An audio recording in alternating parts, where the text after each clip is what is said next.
Hello friends, it's me Harsha. എല്ലാവർക്കും എൻ്റെ പുതിയൊരു വ്ളോഗിലേക്ക് സ്വാഗതം. ഇന്ന് വ്ളോഗിൽ ഞാൻ കാണിച്ചു തരാൻ പോകുന്നത് പെട്ടെന്നൊക്കെ വെളിയിലോട്ട് പോകുമ്പോഴത്തേക്കും ഒരുങ്ങുന്നതിൻ്റെ കുറച്ച് സാധനങ്ങളും പിന്നെ എൻ്റെ കുറച്ച് പാചകവും കാര്യങ്ങളും ഒക്കെയാണ് കേട്ടോ ഞാൻ കാണിച്ചു തരുന്നത്. എല്ലാവരും എൻജോയ് ചെയ്യുമെന്ന് ഞാൻ വിശ്വസിക്കുന്നു. ഇന്ന് വീട്ടിൽ പച്ചക്കറിയായിട്ട് കോവയ്ക്ക തോരനാണ് കേട്ടോ ഉണ്ടാക്കുന്നത്. സാധാരണ ഞാൻ മെഴുക്ക് വരട്ടി ഉണ്ടാക്കാറ്, കോവയ്ക്ക തോരൻ അങ്ങനെ ഉണ്ടാക്കാറേ ഇല്ല.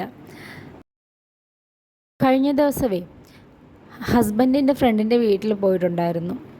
ആ ചേച്ചി പ്രഗ്നൻ്റ് ആണ് കേട്ടോ. ആ ചേച്ചീനെ ഒന്ന് കാണാൻ പോയപ്പോഴത്തേക്കും ഹരിക്കുട്ടൻ ഉച്ചയ്ക്ക് അവിടുന്ന് കോവയ്ക്ക തോരനും കൂട്ടി ചോറ് കഴിക്കുന്നത് കണ്ട്. എന്നാൽ പിന്നെ കോവയ്ക്ക തോരൻ തന്നെ ആക്കാമെന്ന് ഇന്ന് കരുതി. ചോറ് ഞാൻ എപ്പോഴും കുക്കറിൽ തന്നെ വെക്കുന്നത്. കാര്യം എനിക്ക് അത്രയും സമയം കൂടെ ലാഭിക്കാമെന്ന് കരുതിയിട്ട് തന്നെ കേട്ടോ. കുഞ്ഞിൻ്റെ കാര്യങ്ങളും വീട്ടിലെ കാര്യങ്ങളുമായിട്ട് എനിക്ക് ഒട്ടും സമയം കിട്ടാറേ ഇല്ല. അപ്പം ഞാൻ എന്തെങ്കിലുമൊക്കെ എളുപ്പ വഴികളിൽ കൂടെ എല്ലാം ചെയ്യും. കടുക് പൊട്ടിക്കുന്ന എനിക്ക് എന്നും ഒരു ടാസ്ക് തന്നെ കേട്ടോ. പിന്നെ ഒന്നോർത്താൽ അങ്ങനെ തന്നെയാണല്ലോ. അടുക്കളയിൽ നിന്ന് ജോലി ചെയ്യുമ്പോഴത്തേക്കും കൈമുറിയലും പൊള്ളലും കടുക് പൊട്ടി ദേഹത്ത് വീഴുന്നതൊക്കെ സ്വാഭാവികമാണ്. ഇപ്പോൾ ഈ ഉപയോഗിച്ചുകൊണ്ടിരിക്കുന്ന ചീനച്ചട്ടിക്ക് നല്ല അടികട്ടിയുള്ളത് കൊണ്ട് പെട്ടെന്ന് തന്നെ ചൂട് പിടിക്കുക, ചൂട് ഹോൾഡ് ചെയ്ത് വെക്കാനൊക്കെ പറ്റുന്നതുകൊണ്ട് നമ്മൾ ഉണ്ടാക്കുന്ന ഭക്ഷണങ്ങളൊക്കെ നമുക്ക് പെട്ടെന്ന് തന്നെ വെന്തും വഴണ്ടും ഒക്കെ കിട്ടും കേട്ടോ. ഇന്ന് പ്രത്യേകിച്ച് ചോറിന് ഒഴിച്ച് കറിയൊന്നും ഞാൻ ഉണ്ടാക്കുന്നില്ല. കോവയ്ക്ക തോരനും അയില വറുക്കാനുമാണ് ഞാൻ ഉദ്ദേശിക്കുന്നത്. കാര്യം ഞാൻ ഒത്തിരി നേരം അടുക്കളയിൽ നിന്ന് ചുറ്റിത്തിരിഞ്ഞാൽ കുഞ്ഞിന് എന്തായാലും സങ്കടം ഉണ്ടാകും. കാര്യം ഇഞ്ചക്ഷനൊക്കെ എടുത്തതിൻ്റെ ആ ഒരു സങ്കടത്തിൽ ആൾ ഇരിക്കുവാണ്. അപ്പോൾ എന്നെ ഒരു 10 മിനിറ്റ് കണ്ടില്ലെങ്കിൽ പിന്നെ ആൾക്ക് അപ്പോഴും സങ്കടമാണ്. അതിന് ഞാൻ എന്തായാലും പെട്ടെന്നാണ് എൻ്റെ ജോലികളൊക്കെ ഇങ്ങനെയുള്ള സമയങ്ങളിൽ ഒതുക്കി വെക്കുന്നത്. കാര്യം ഹരിക്കുട്ടന് എപ്പോഴും വയ്യാതെയൊക്കെ ഇരിക്കുന്ന സമയത്ത് ആൾ കൂടെ വേണം. പണ്ടും ഇപ്പോഴും ഒക്കെ ഇല്ലേ, ഈ വറുത്ത മീനിലുമൊക്കെ കൂടുതൽ ഇഷ്ടം ഈ മീനിൻ്റെ കൂടെ പലഞ്ഞീനുണ്ടെങ്കിൽ അത് വറുത്ത് തിന്നുന്നതാണ്. പലഞ്ഞീനെന്ന് പറഞ്ഞാൽ മനസ്സിലായ മീനിൻ്റെ മുട്ട തന്നെ. മീൻ മുട്ടയും വറുത്ത് നല്ല ചൂട് ചോറുമായിട്ട് കഴിക്കുമ്പോൾ എന്ത് നല്ല ടേസ്റ്റല്ലേ. മീൻ വറുത്തായിട്ട് തിന്നാൽ പോലും അത്ര രുചി കിട്ടത്തില്ലെന്നാണ് എനിക്ക് തോന്നുന്നത്.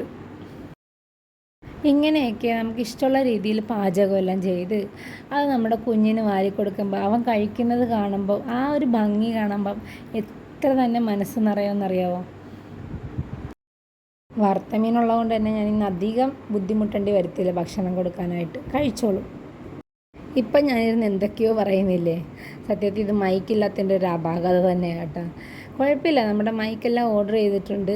അതെല്ലാം ഉടനെ വരും. നമുക്ക് എന്തായാലും ലൈവായിട്ട് സംസാരിക്കാം. അപ്പോൾ ഈ വോയിസ് ഓവറിൻ്റെ ഒന്നും കാര്യമില്ലല്ലോ. അപ്പോഴേ ഞാൻ എന്തൊക്കെ ജ്വല്ലറീസാണ് ഉപയോഗിക്കുന്നത്, ഞാൻ എങ്ങനെയൊക്കെയാണ് ഒന്ന് ഫ്രഷ് ലുക്ക് വരുത്തുന്നതെന്നൊക്കെ ഞങ്ങൾക്ക് കാണിച്ചു തരാം കേട്ടോ. ഈ കാണുന്ന ജുംക്ക ഇല്ലേ, എൻ്റെ വെഡ്ഡിങ് ആനിവേഴ്സറിക്ക് സെക്കൻഡ് വെഡ്ഡിങ് ആനിവേഴ്സറിക്ക് വാങ്ങിയതാണ് കേട്ടോ. എനിക്ക് തോന്നുന്നു അതിൻ്റെ പ്രൈസ് 200 എന്തോ ആയിരുന്നെന്ന് തോന്നുന്നു. ഇത് കഴിഞ്ഞ ഓണത്തിന് വാങ്ങിയതാണ് കേട്ടോ. ഇതെൻ്റെ ബർത്ത്ഡേക്ക് എൻ്റെ അനിയൻ വാങ്ങി തന്നെയാണ് കേട്ടോ. ഇത് നല്ല രസം, ഇത് ലോങ് ലാസ്റ്റിംഗ് കൂടെയാണ് കേട്ടോ. ഇതൊക്കെ എൻ്റെ നാത്തൂൻ്റെ കളക്ഷൻസാണേ. ഇങ്ങനെയുള്ള കുഞ്ഞി കമ്മലുകളാണ് എനിക്ക് കൂടുതൽ ഇഷ്ടം. പിന്നെ ഇങ്ങനത്തെ മോതിരങ്ങളൊക്കെ ഏതെങ്കിലും കല്യാണം കാര്യങ്ങൾക്കൊക്കെയാണ് ഞാൻ ഇടാറ്. ഈ കാണുന്ന ചെയിൻ ഉണ്ടല്ലോ, എൻ്റെ റിസപ്ഷന്, അതായത് കല്യാണത്തിന് മുന്നേ വീട്ടിലുള്ള റിസപ്ഷൻ ഞാൻ ഇട്ടിരുന്നതാണ് കേട്ടോ. ഈ മാലയൊക്കെ സെറ്റ് സാരിക്ക് ഞാൻ ഉപയോഗിക്കുന്നതാണ്. അതൊക്കെ ബ്ലാക്ക് മെറ്റലാണേ. പിന്നെ ഞാൻ പൊട്ട് വെക്കുന്ന കാലം മുതൽ ഈ ഐടെക്സിൻ്റെ ഈ ഒരു പൊട്ടാണ് വെക്കാറ്. ഓരോന്നും ഇടാൻ പറ്റുന്ന ബാംഗിളുകളാണ് എനിക്ക് കൂടുതൽ ഇഷ്ടം കേട്ടോ.